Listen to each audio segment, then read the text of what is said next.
जागत चोर घर मूसही होर मैया राम। चोर और डाकू लुटेरा में थोड़ा अंतर होता है। चोर किसको कहा जाता है?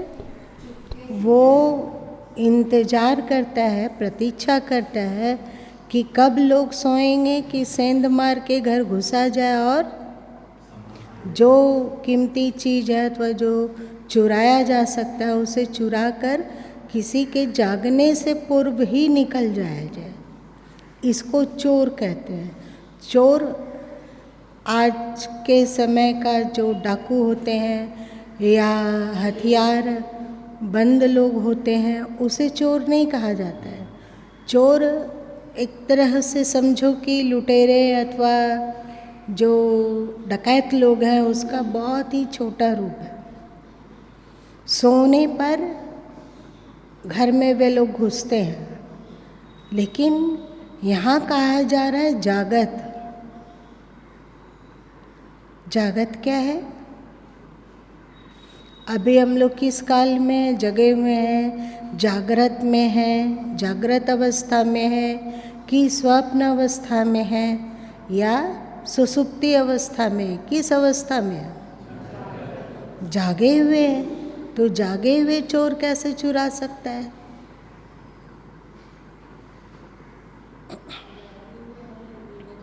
क्या होता है? बेहोश है।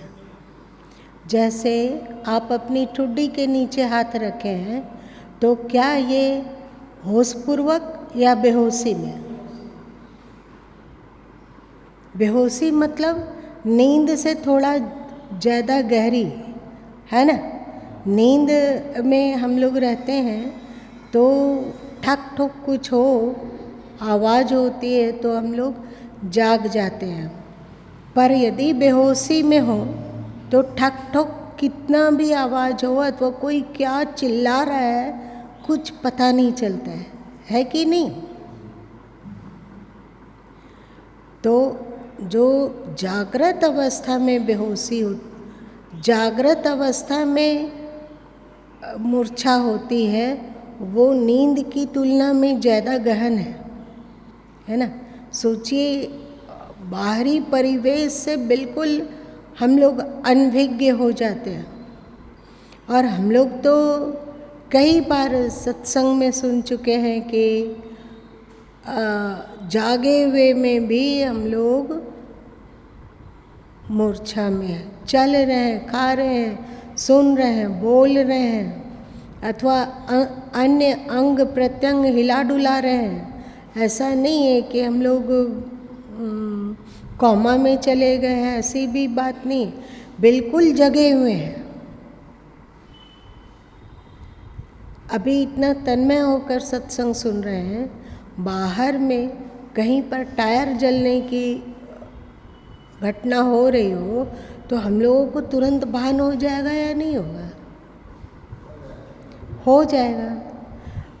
और यदि हम लोग सोए में रहे, सोए हो नींद में, तो टायर जलने की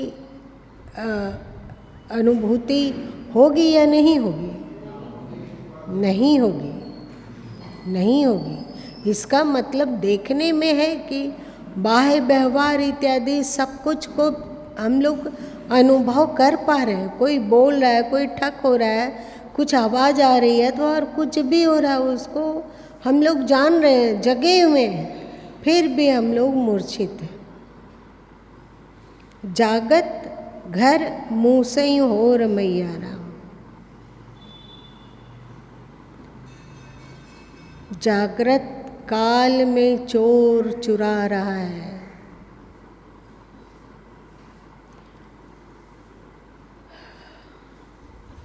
एक बात बताइए कि यदि चोर हो घर में घुसा हुआ और हम लोग जाग जाते हो तो चोर डर के भाग जाएगा या हम उस चोर को गले लगा लेंगे? गले नहीं लगाएंगे। सोच के देखो, गले लगाएंगे या नहीं लगाएंगे? नहीं लगाएंगे। पर क्या आप लोगों ने अनुभव किया कि हमें पता है कि अभी मन में निम्न भाव पैदा हो रहा है, अथवा निम्न विचार पैदा हो रहा है, अथवा निम्न विकार पैदा हो रहा है, तो बहुत बार ऐसा नहीं होता है कि देखते हुए भी हम उस चोर से छूटते नहीं हैं, परंतु तो उस चोर को जोर से पकड़ लेते हैं। पकड़ लेते हैं, ऐसा नहीं कि उसको डांटने के लिए, फटकारने के लिए, तो उसकी पिटाई करने के लिए पकड़ रहे हैं, प्रत्युत उसको प्रेम से गले लगा रहे हैं। कोई उदाहरण आप लोग दे सकोगे? कोई उदाहरण दो। ये मत बोलना कि कैसे, क्या उदाहरण दें।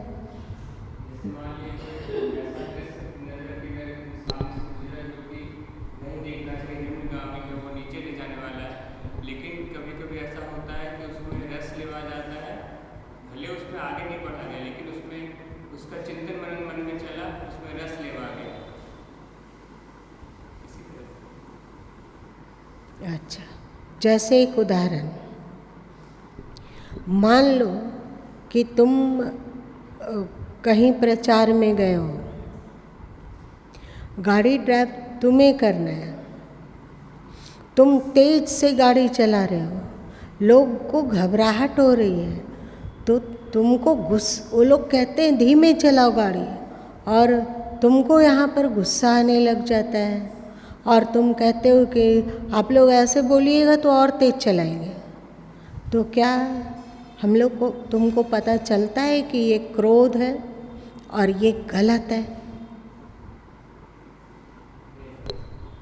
नहीं पता। क्या? उस समय नहीं पता चला, उसके बाद पता चला। लेकिन ये क्या मतलब हुआ कि कोई हमारा गर्दन काट दे रहा हो और हमें नहीं पता चल रहा है? इसका मतलब हम लोग मूर्छा में रहने के आदी हो गए हैं। देखिए, एकदम बारीक चीज है, इसको समझना होगा कि हम लोग मूर्छा में रहने के आदी हैं। आदि मतलब अभ्यस्त है, बिल्कुल सही, अभ्यस्त है, मूर्छा में रहने का अभ्यस्त है। इस कारण मन में यदि अनुचित विचार भी आता है तो पता नहीं चलता है। ये बतलाता है कि हम लोग डीप मूर्छा में रहने के अभ्यस्त हैं। अब ऐसा लग रहा है क्या कि गुरु में थोड़ा ज़्यादा गुड़ बोल रहे हैं? समझ में बात आ रही है या नहीं आ रही है? तुम लोग को आ रही है? आ रही है। अब और किसका उदाहरण लें? किसका उदाहरण लें? आपका बताइए।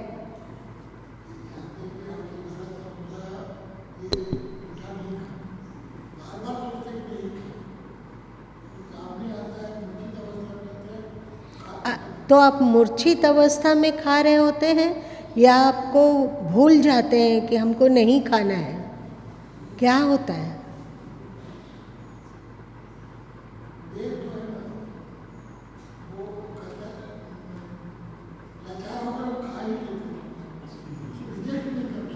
तो उस समय आपको पता रहता है कि ये गलत किया जा रहा है खाने के समय, कि खाने के बाद लगता है कि नहीं, गड़बड़ की?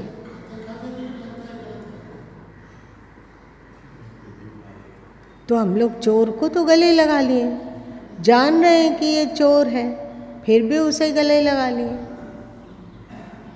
लगाएं?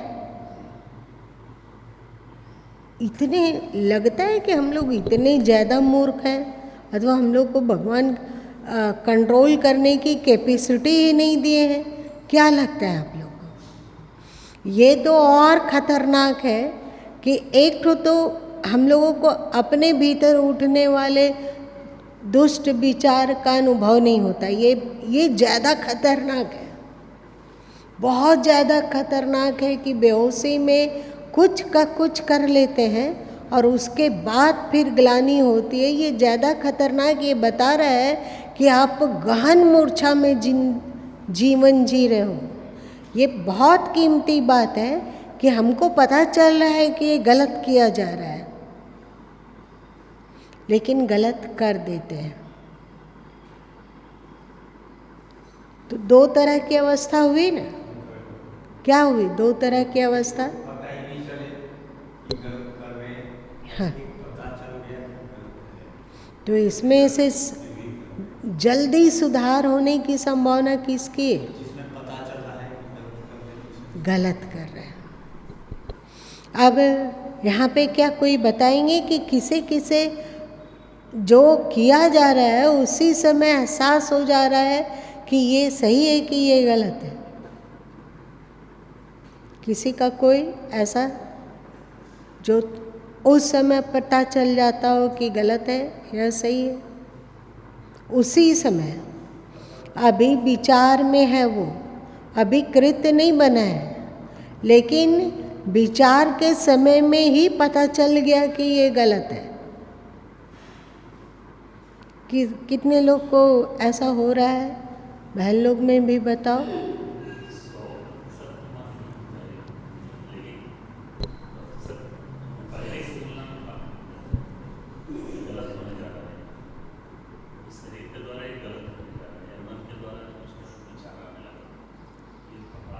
कितने प्रतिशत, कितने प्रतिशत पकड़ा जा रहा है उसी समय? जब 60%। एक बात देखिए, एक बात आप लोग देखिए कि अभी हम लोग यहाँ बैठे हुए हैं, साधन, अध्यात्म का साधन कोई ऐसा नहीं है कि इतना हाई फाई है, इतना ऊंचा है जो हम लोगों की क्षमता से बाहर हो जाए, ऐसा कुछ नहीं है। अध्यात्म बहुत ही सरल है, और ठीक से जाना जाए तो अध्यात्म की तुलना में और कोई सब्जेक्ट इतना सरल नहीं है।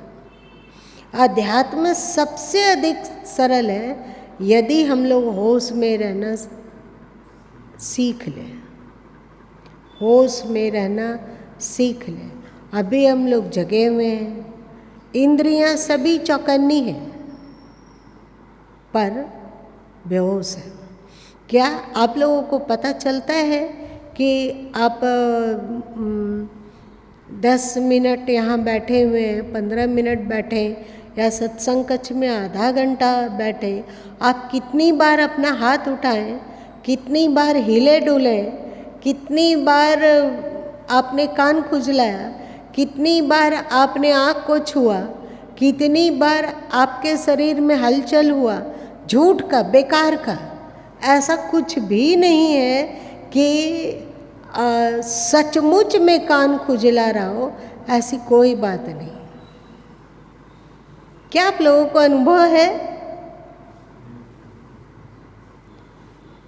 क्या अनुभव है? आपकी उंगली हिली, बेकार की। आपके पैर हिले, बेकार के। वो सब क्रिया क्या चीज में हो रही है? होश में या मूर्छा में? मूर्छा में। मतलब हम जगे हुए भी सो रहे हैं। जब इतना स्थूल चीज को नहीं समझ पा रहे हैं तो सूक्ष्म मन विचारों को कैसे समझेंगे? और एक मजे की बात है, कई बार गुरु माँ इसकी चर्चा कर चुके हैं, पर क्योंकि देखते हैं बहुत बार कि आप सब यहाँ बैठे हुए हैं और बेमतलब हलचल किए हुए हैं शरीर में, अपने शरीर में, बेकार का, उसका कोई तुक नहीं है और न ही आवश्यक है, फिर भी आपके शरीर में हलचल है और ये आपके गैर जानत में हो रहा है, हो रहा है ना? बस महा स्थूल रूप से आप बेहोश में हैं। जैसे अभी सचिन जी ने अपने आँख के नीचे का हिस्सा में वो खुजली की, पर ठीक से देखा जाए तो वहाँ खुजली उठ नहीं रही थी। ऐसा तो आप लोग को नहीं समझ में आ रहा है? तो सब बेहोशी में कर रहे हैं, इतना स्थूल क्रिया भी बेहोशी में हो रहा है। तो मन के विचारों को होश पूर्वक देख पाना ये कितना कठिन है, बहुत कठिन है कि नहीं? बहुत कठिन है। और एक बात है कि मन के विचारों को देख लेना ये तो कठिन है ही, साथ साथ अभी विचार उत्पन्न हुए नहीं है, अब होने वाले हैं। क्या समझे मेरी बात को? उसको देख पाना, अभी कोई विचार इस तरह के उत्पन्न नहीं हुए पर होने वाले हैं।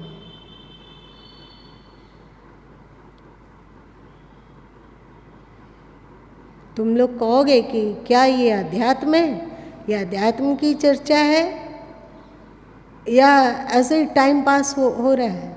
कहीं ये सब से कोई अध्यात्म निखरता है क्या? आप लोग कथा सुने हो ना कि गुरुजी ने अपने शिष्य को कहा कि वत्स, मैं कभी भी तुम्हें लाठी मार सकता हूँ, चाहो तो लाठी रोक लो। ठीक? तो क्या हुआ फिर? कौन बोलेगा, कौन बताएगा? क्योंकि हमें लगता है सबको याद है। क्या? नहीं, पहले जगे हुए में वो मार खा जाते थे, नहीं होश रहता था कि गुरुजी लाठी अब मारने वाले हैं, ये पता नहीं चलता था। तो प्रारंभ में तो बहुत लाठी खाए, और गुरुजी भी दमदार रहे होंगे। ऐसा नहीं कि केवल होश के में लाने के लिए लाठी मार रहे हैं, अच्छा से लाठी बजाड़ दिए, शरीर पेट में बजाड़ दिए, सिर में बजाड़ दिए। शिष्य तिलमिलाता भी है। यदि आप लोगों के गुरु महाराज जी ऐसे करने लगे तो कितने लोग यहाँ से गायब हो जाओगे। लगेगा कि गुरुजी सबसे पहले तो पागल हो गए हैं, भागो। अरे भाई, आदमी सत्संग सुनने के लिए आता है, कोई मार खाने के लिए नहीं। होगा कि नहीं? लेकिन मार खाते खाते खाते धीरे धीरे वो चौकन्ना होने लगे, और जैसे ही गुरुजी अपना लाठी उन पर गिराना चाहते, तब वैसे ही वो लाठी पकड़ने लगा। फिर सोए सोए मारना शुरू किए। पहले बोल दिए कि देखो अब तुम मेरा लाठी खा नहीं रहे हो, तो अब तुम्हें सोए में लाठी पड़ेगी, है ना।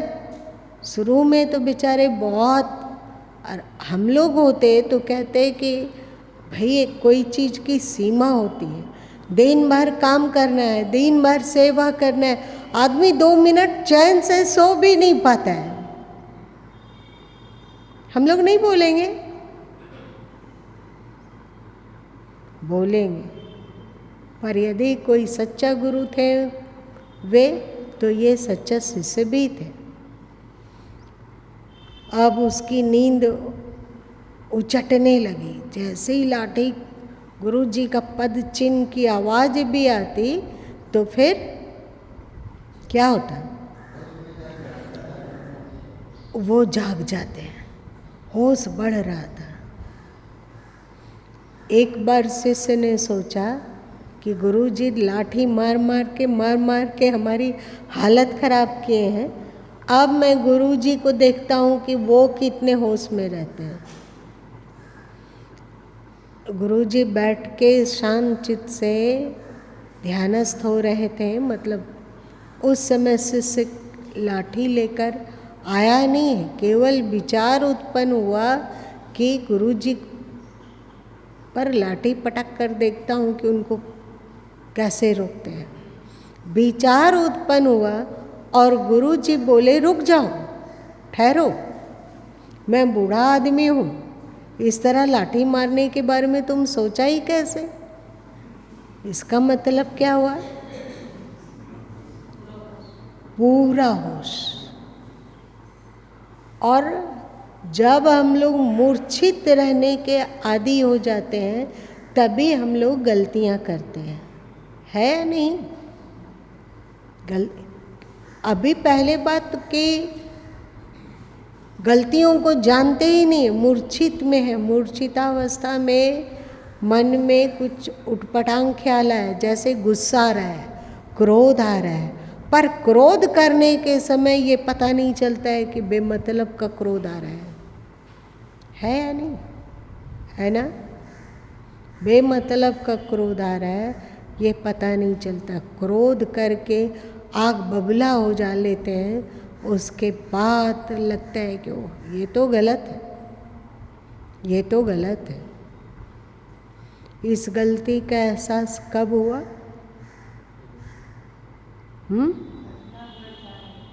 घटना घट जाने के बाद। मतलब मूर्छावस्था में, तो मूर्छावस्था में जो व्यक्ति रहने का आदी है, तो बताओ कि वो धर्मात्मा हो सकेगा? ठीक से देख लो। और होश में रहने का अभ्यास प्रारंभ कहाँ से करेंगे? बहन लोग को याद होगी, पहले जब हम लोग बचपन में दूसरी तीसरी क्लास में पढ़े होंगे तो उसमें एक सब्जेक्ट हुआ करता था सिलाई का, सिलाई कढ़ाई का। आप लोग के साथ आप लोग पढ़े हो या नहीं पढ़े हो? तो शुरू में सबसे पहले आपको क्या सिलाई सिखाया जाता था?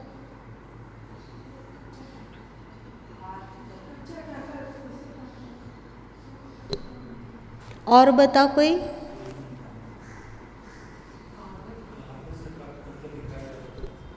हमें याद नहीं है कागज का, हमें याद है रुमाल बनाने का। एक रुमाल बनाइए, तो हम लोग खोज खोज के अधिक कपड़ा लाते थे रुमाल बनाने के लिए। उसको ऐसा रुमाल बनाइए जो डेकोरेटेड होता था। तो हम लोग किनारे में जाली बनाते थे रुमाल का, है ना? जब ये छोटे छोटे चीज़ सिलाई में सीख जाते थे, रुमाल को हेम करना है किनारे में आप सिलाई मशीन से गड़गड़ गड़गड़ नहीं चला सकते, उसको मोड़ के उसमें हेम करना है। फिर किनारे में जालीदार बनाते थे, सूत निकालते थे बीच बीच से, उसके बाद थोड़ा थोड़ा सूत को ले लेकर हम लोग झुंड बना के और उसको बांधते थे। और जब वो बांधना हो जाता बढ़िया से, तो फिर कोई एक कोने में कोई फूल काट देते थे, याद है? अब बताओ वो रुमाल का क्या उपयोग आएगा? क्योंकि ज़्यादातर जहाँ तक याद है वो सफ़ेद रुमाल ही हुआ करता था। का काम सीखे, उसके बाद धीरे धीरे करके सिलाई का गुण आपको अलग अलग अलग, ये अब ये सीखो, अब ये सीखो, ये सीखो। पर शुरुआत बहुत हल्का से किया जाता था, है नहीं? तो होश की शुरुआत सबसे हल्का कहाँ है? सबसे हल्का होश की शुरुआत आप लोग बताइए, सबसे सरल होश कहाँ रखा जा सकता है? प्रारंभ में सर्वप्रथम कहाँ होश को साधा जा सकता है?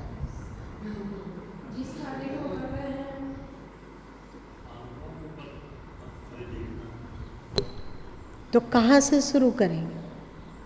आपका पैर अभी हिला अरुण जी, होशपूर्वक या बेहोशी में?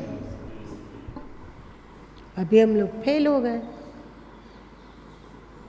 अभी फौजी जी ने हाँ में गर्दन हिलाया, गुरु माँ देखे नहीं है उनकी ओर, आपको देख रहे हैं, पर होश इतना है कि उनके बगल में क्या हो रहा है। अभी दीपक जी बेमतलब हाथ उठाए, उधर नहीं देखा जा रहा है। उठाया या नहीं दीपक? पीछे चेक सट, आपने हाथ उठाया क्यों? काम से या बेकार?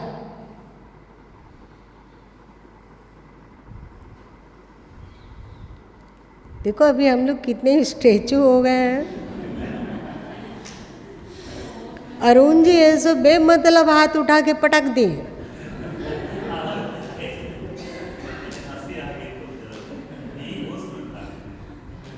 बहुत मुश्किल है। पहले जब तक हम क में नहीं पास हो पा रहे हैं तो फिर ख कैसे सीखेंगे? आप लोग बचपन में याद है कॉपी में नहीं स्लेट में एक ही चीज़ वो घटना याद है कि सब जब भी फुर्सत में कोई बैठा चाहे स्लेट पेंसिल लेके बैठो, अब उसके बाद एक लकीर खींचो, फिर ऐसे सीधे आड़ी लकीर खींचो, फिर एक तरफ लड्डू बनाओ, दूसरे तरफ पूंछ बनाओ, कर करके जब सीख लेते थे तब होता था कि अब खा सीखो, है कि नहीं? याद है आप लोगों को? तो पहले तो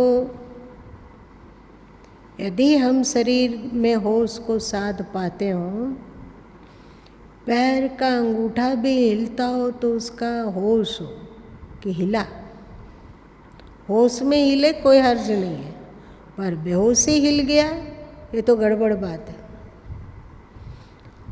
आप रूबी जी क्यों हाथ उठाए ऊपर? बेहोशी में? होश की चर्चा में भी हम लोग बेहोशी कैसे हैं? क्यों हैं?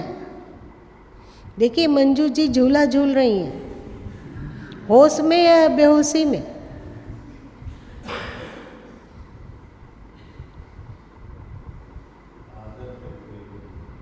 बेहोश रहने की आदत है, बेहोश रहने की आदत है। यदि हम यहाँ पर होश को सघन कर पाते हो तो फिर हम आसपास के परिवेश में भी सघन होश रख पाएंगे। सही? जो हम कार्य कर रहे हैं उसमें भी होश रह पाएगा और हमारे कार्य करने की जो क्वालिटी है, हमारे कार्य की क्वालिटी है, वो श्रेष्ठ होगी या अश्रेष्ठ होगा? क्यों श्रेष्ठ होगा? होश पूर्वक करेंगे तो इस कार्य में बारीक बारीक जो भी चीज़ रहेगा उसको भली बाती कर पाएंगे। और यदि बेहोश में कार्य करेंगे तो सब गोलमाल है। यही होगा ना?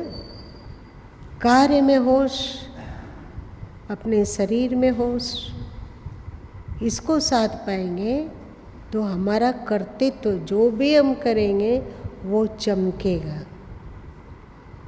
इतना सिस्टमेटिक और इतना भली बाती होगा कि दूसरे लोग आके दंग रह जाएंगे कि ऐसा कार्य। देखो अभी गुरु माँ ने कहा ऐसा कार्य, हाथ ऐसे हुआ, लेकिन जब हाथ ऐसे हो रहा था उस समय पता था कि हाथ अब ऐसा कार्य।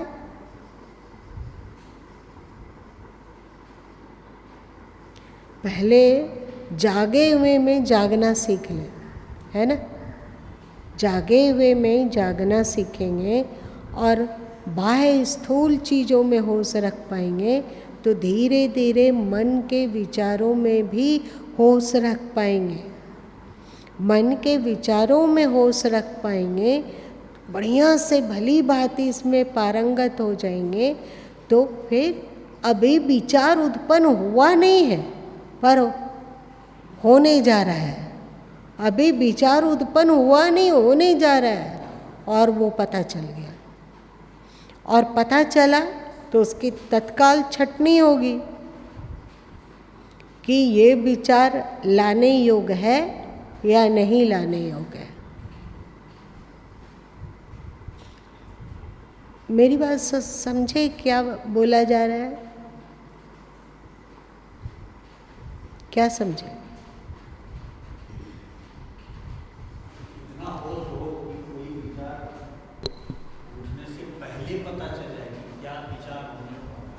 तो ये पता कैसे चलेगा? शुरुआत कहाँ से करना होगा? क से ले चलना होगा, है कि नहीं? क से। उसके बाद ये कहना कि जानते हुए भी कि विचार गलत है, फिर भी उसको गले लगाने की हम लोगों की प्रवृत्ति में अंकुश आएगी। आएगी या नहीं? आएगी। सबसे पहली बात ये जानना सीख ले, जब कुछ कर रहे हैं और उसी समय पता लग जाए कि ये गलत हो रहा है, ये पहली कक्षा है।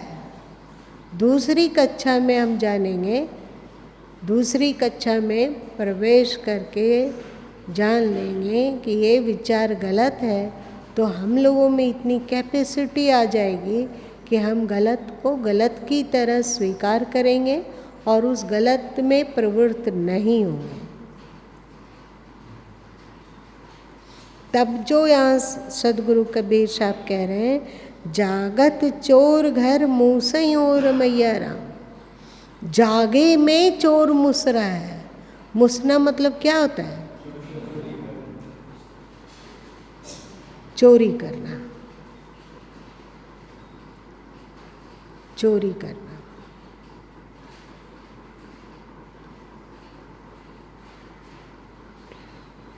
एक जाति होती है, पता नहीं इधर होती है या नहीं, हमें नहीं पता, पर उसका नाम है मुसहर।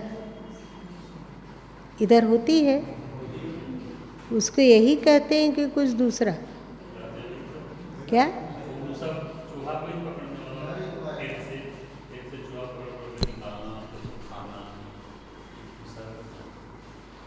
इसका दूसरा अर्थ हम लोग ये भी निकाल सकते हैं, चोरी को रोकना।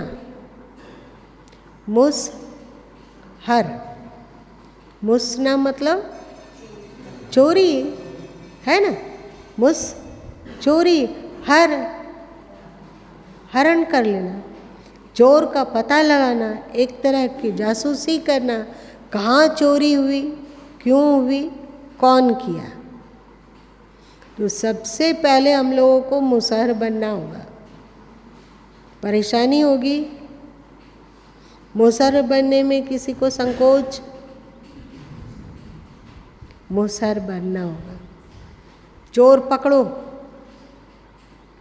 देखो बेमतलब भूषण जी हिल डुल रहे हैं, बेमतलब, कोई हिलने का कोई औचित्य नहीं है। आप संजय जी भी हिलना डुलना शुरू कर दिए। आपको बोल रहे हैं संजय जी, बेमतलब क्रिया हो रही है। अब गीता बहन को क्या जरूरत है अपना घुटना उठा के और फिर नीचे रखने का? क्यों किया?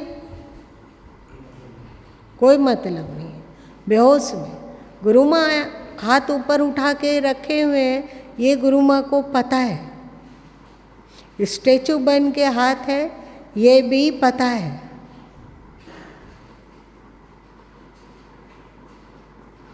आँख उठा के दूसरी ओर देखा जा रहा है, ये भी होश है। किसकी ओर आँख उठ रही है, इसकी जानकारी है। अब बताओ, संजय बेमतलब ऐसे किया, जबकि मच्छर वच्छर भी नहीं है।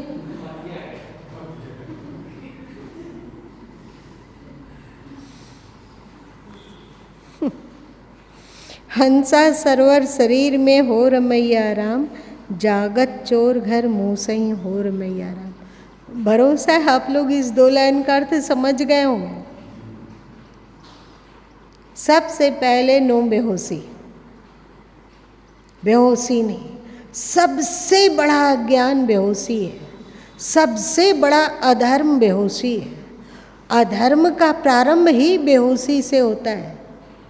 जैसे जैसे हमारा होश सघन होता जाएगा, वैसे वैसे हमारे भीतर का ज्ञान भी रफू चक्कर होता जाएगा।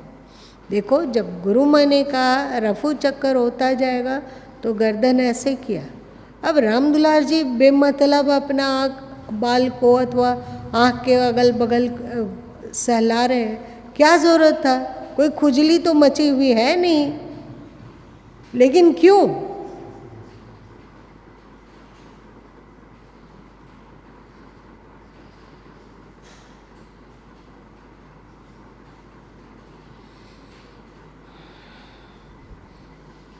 जागत चोर मूसल हो रमैया राम, हे राम के अंश। हम लोग जब आ रहे थे तो गाड़ी में एक चर्चा चली, क्योंकि समय समाप्त हो गया है लेकिन सुना ही देते हैं। गाड़ी में चर्चा चली कि मैक्स मुलर जी सबसे पहले इस षड्यंत्र को हिंदू समाज में थोपने का हर संभव कोशिश किए कि भारत का मूल निवासी अलग है और आर्य लोग आक्रमणकारी है। आर्य लोग आक्रमणकारी है, ये विदेशी लोग हैं, हम लोगों से ये लोग सत्ता छीन लिए। और हमको बिल्कुल शुरू में तो वे लोग बोले थे कि द्रविड़ लोग यहाँ का मूल निवासी है, मतलब दक्षिणी भारत के लोग मूल निवासी हैं, और उत्तर भारत में जो भी बसे हुए हैं वे आक्रमणकारी आर्य लोग हैं। ऐसा उन्होंने मैक्स मुलर जी ने लिखा। उसके बाद इस बात का प्रचार तो वामपंथी विचार वाले लोगों ने धुन कर किया। इससे उन लोगों की दाल गलती थी मतलब स्वार्थ सिद्ध होता था। क्या था स्वार्थ? कि इन लोगों को आपस में लड़ाते रहा जाए जिससे कि यहाँ शासन करना आसान हो। देखने में लगता है मैक्स मुलर, शोपेनहायर ने क्या लिखा? उपनिषद की बहुत प्रशंसा की, पर आप बढ़िया से उनके थीसिस में डुबकी लगाएंगे तो दांतों तले उंगली दबाओगे कि उनकी प्रशंसा में भी षड्यंत्र की बू है।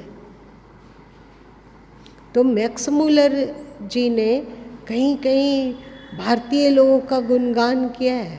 ये वैसे ही जैसे शिकारी आएगा, जाल बिछाएगा, दाना डालेगा, लोभ से उसमें फंसना नहीं। एक पोट के पहले पोटेंगे, फिर अपना स्वार्थ सिद्ध करेंगे, ऐसा होता है ना।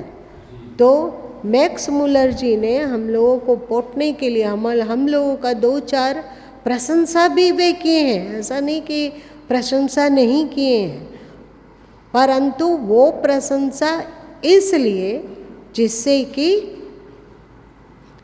कि आप उनके जाल में फंस जाएं, और जाल में फंस जाने के बाद तो फिर कहने की बात नहीं है। तो उन्होंने सबसे पहले कहना आरंभ किया कि आर्य लोग विदेशी हैं और यहाँ के मूल निवासी, पहले द्रविड़ को बताया, फिर खानाबदोश लोग को बताया कि उनका सारा चीज़ छीन लिया गया जिससे वे भटक कर जीवन यापन करते हैं। फिर उन्होंने आदिवासी को बतलाया कि यहाँ के मूल निवासी हैं, बाकी के लोग आक्रमणकारी हैं, दुष्ट लोग हैं। फिर अभी वे दलित समाज को बताते हैं, लेकिन उसी समय मोहन हड़प्पा का पता चला और वहाँ खुदाई हुई तो वहाँ का जो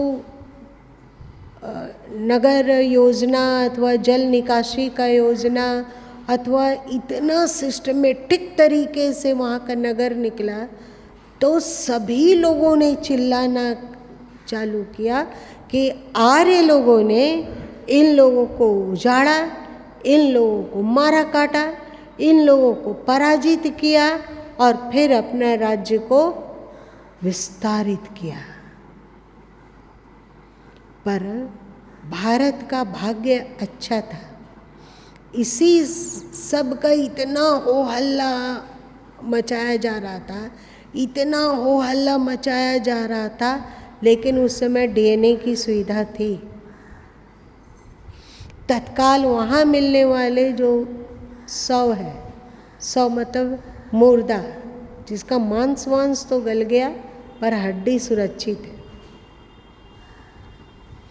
उसका डीएनए किया गया और फिर आम लोगों का डीएनए किया गया। दक्षिण भारत के डीएनए को सबको था कि दक्षिण भारत के लोगों का डीएनए मिलना चाहिए, और फिर तो जो भारत की दुर्दशा होती वो कहने का ही नहीं था। द्रविड़ लोग का मिलाया गया तो मिल गया, डीएनए मिल गया। उसके बाद उन लोगों ने शोर मचाना शुरू किया कि हम पहले ही सही कह रहे थे कि द्रविड़ लोग यहाँ के मूल निवासी मिला ना, देखो 4000-5000 वर्ष पुराना शव में डीएनए द्रविड़ लोग का मिल गया। लेकिन उन लोग का मुंह तब उतर गया जब उत्तर भारतीय लोगों का डीएनए मिलाया गया, वो भी मिल गया। आदिवासी का डीएनए मिलाया गया, वो भी मिल गया। खाना बदोश लोग का डीएनए मिलाया गया, वो भी मिल गया। और ब्राह्मण लोग का डीएनए मिलाया गया, वो भी मिल गया। जिसे हम लोग दलित बोलते हैं, उनका डीएनए मिलाया गया तो मिल गया।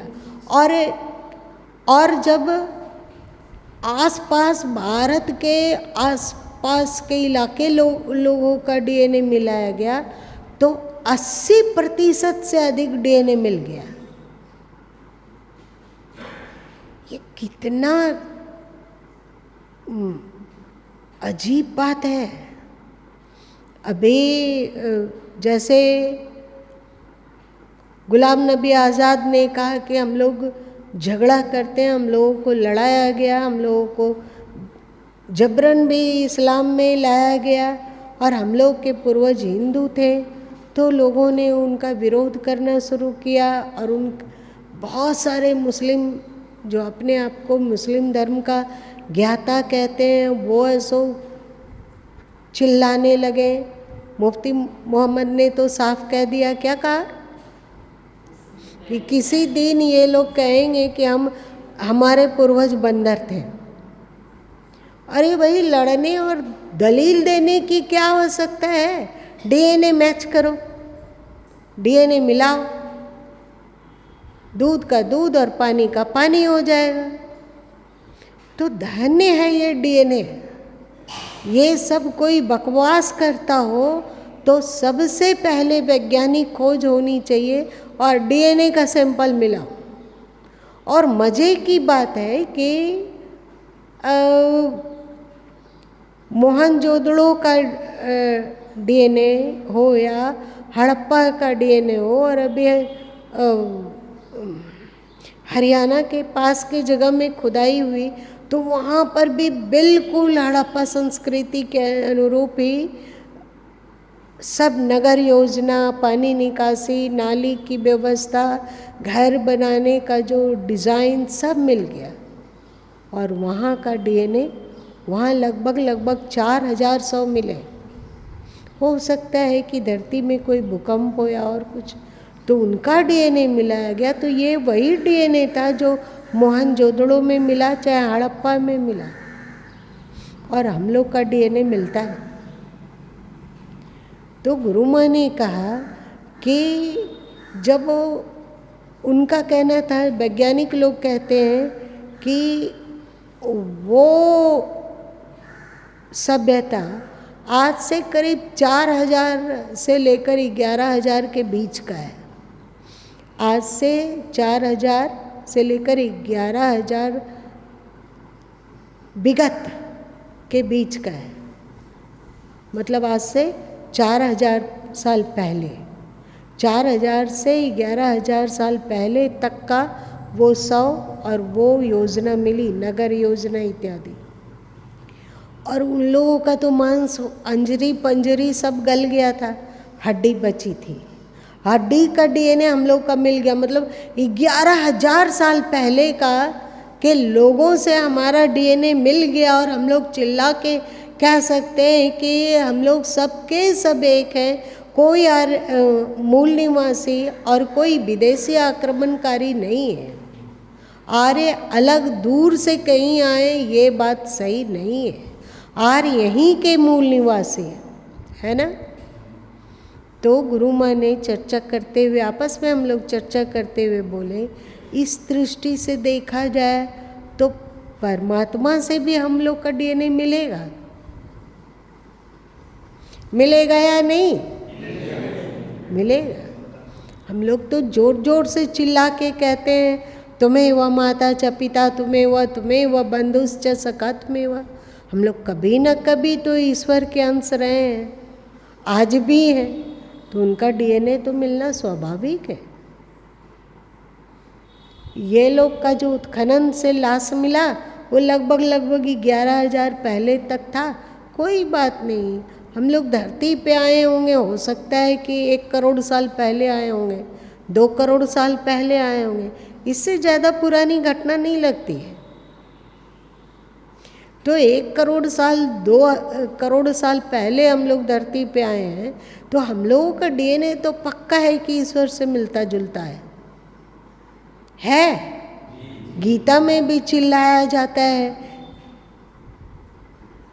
कि ईश्वर का अंश है जीव। रामचरितमानस भी चिल्लाता है, ईश्वर अंश जीव अविनाशी। जितने भी संत हैं, जितने भी उपनिषद हैं, वे सभी चिल्लाते हैं कि हमारी आत्मा में परमात्मा की पूरी क्वालिटी है? अब बताओ, परमात्मा बेहोश है या होश में है? मतलब होश में रहने का डीएनए हम लोगों में है। शांति का डीएनए, निर्विकारिता का डीएनए, पवित्रता का डीएनए, प्रेम का डीएनए हम लोगों में है, क्योंकि हम लोग ईश्वर के अंश है। कितनी ताकत मिली आप लोगों को? ताकत नहीं मिली ये सोचकर, सुनकर? लबालब विल पावर भर गया कि नहीं, ईश्वर का डीएनए और मेरा डीएनए एक है। मतलब हम लोग अपने आप को ईश्वर वाली क्वालिटी में ला सकते हैं। ईश्वर ज्ञान स्वरूप है, ज्ञान मतलब होश। हम लोग भी होश को सघन बना सकते हैं।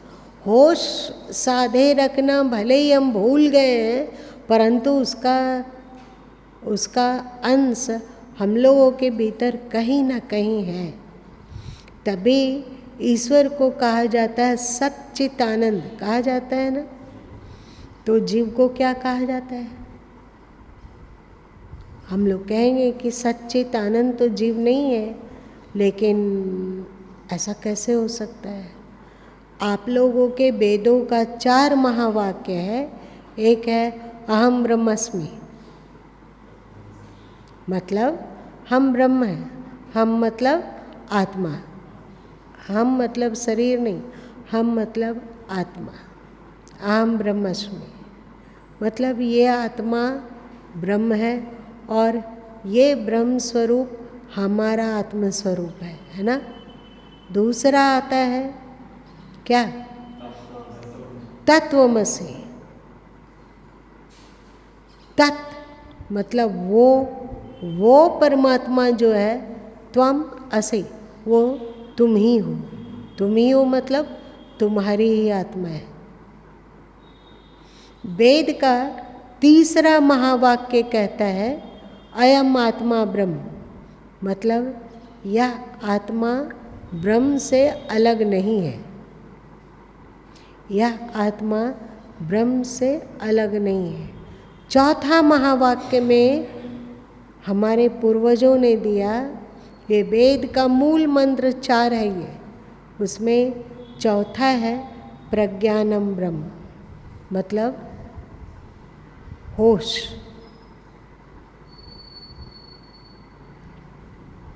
ज्ञान। हम लोग मूर्छा का इतने आवरण लबादों से ढक गए कि कहाँ शरीर का तो होश ही नहीं है कि अभी क्या शरीर कर रहा है, तो दूसरे का क्या कर लेंगे। सही। यदि कहा जा रहा है कि आत्मा ब्रह्म से अलग नहीं है, मतलब ब्रह्म मतलब परमात्मा। परमात्मा से हमारी आत्मा भिन्न नहीं है, अलग नहीं है। इसका मतलब परमात्मा की हर क्वालिटी हम लोगों में बीज रूप से छुपी हुई है। इसलिए चिंता मत करो और गर्व से कहो कि परमात्मा का डीएनए हमारा है। अब फिर सोच के चलो कि परमात्मा में ये क्वालिटी है, तो हमारे में भी वो क्वालिटी बीज रूप से छुपा के रखी हुई है। हम उस क्वालिटी को प्राप्त कर सकते हैं, और उस क्वालिटी का पहला चीज है ज्ञान। ज्ञान मतलब होश। इसे अंग्रेजी में क्या कहते हैं? अवेयरनेस। क्या कहते हैं? होश। परमात्मा की पहली क्वालिटी होश। प्रज्ञानम ब्रह्म कहा गया ना, प्रज्ञानम ब्रह्म। प्रज्ञान मतलब होश।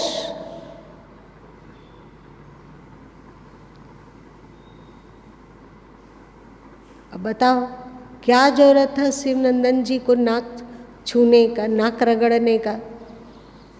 कोई मतलब नहीं है, नाक में खुजली भी नहीं चल रही थी। ये क्यों हुआ? बेहोशी में। जितना हम मूर्छित होते हैं उतना हम प्रकृति के निकट हैं। जितनी मात्रा में हम लोगों में बेहोशी है उतने ही सघनता पूर्वक हम लोग प्रकृति से बंधे हुए हैं। और जैसे जैसे हमारा होश सघन होता जाएगा वैसे वैसे हम परमात्मा की ओर अग्रसर हैं, परमात्मा के बहुत निकट पहुंच गए। अब आप देख लो कि हम लोग प्रकृति में लिपटे हुए हैं या परमात्मा में। ठीक है, सॉरी आज ज़्यादा देर हो गया, पर डीएनए वाला बांटे बिना चैन नहीं मिला, इसीलिए बांटना पड़ा।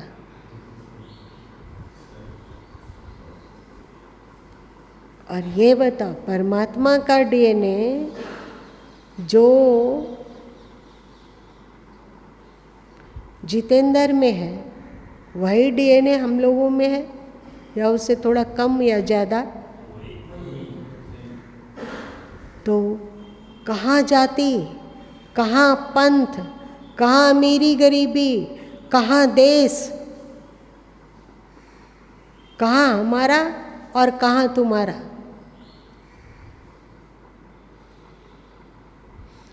इस बोध में निश्चय हमारे पूर्वज लोग जगे हुए होंगे, तभी वे चिल्लाना शुरू कर दिए वसुदेव कुटुंबकम, है कि नहीं? तभी वो शोर मचाने लगे सर्वे भवन्तु सुखिना। अपने पूर्वज लोग की बारीकी को देखोगे ना तो धन्य धन्य कर उठोगे। शरीर का डीएनए हम लोगों का ऋषियों का है और आत्मा का डीएनए ईश्वर का है। डबल इंजन वाली गाड़ी। बहुत सारे लोग ऐसे हैं पृथ्वी में जिनके पास ईश्वर के डीएनए वाली क्वालिटी तो है, पर ऋषि का डीएनए वाली क्वालिटी कहाँ से लाएंगे? ये तो हम लोग सौभाग्यशाली लोग हैं। आप लोग सौभाग्यशाली हो या नहीं?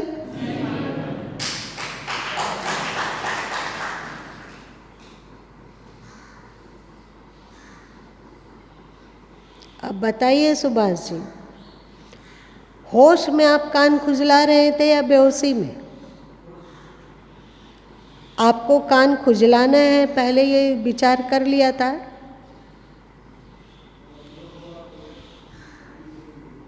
वो बेहोशी में, अभी गुरु माँ ने उंगली सीधा किया, ये बेहोशी या होश?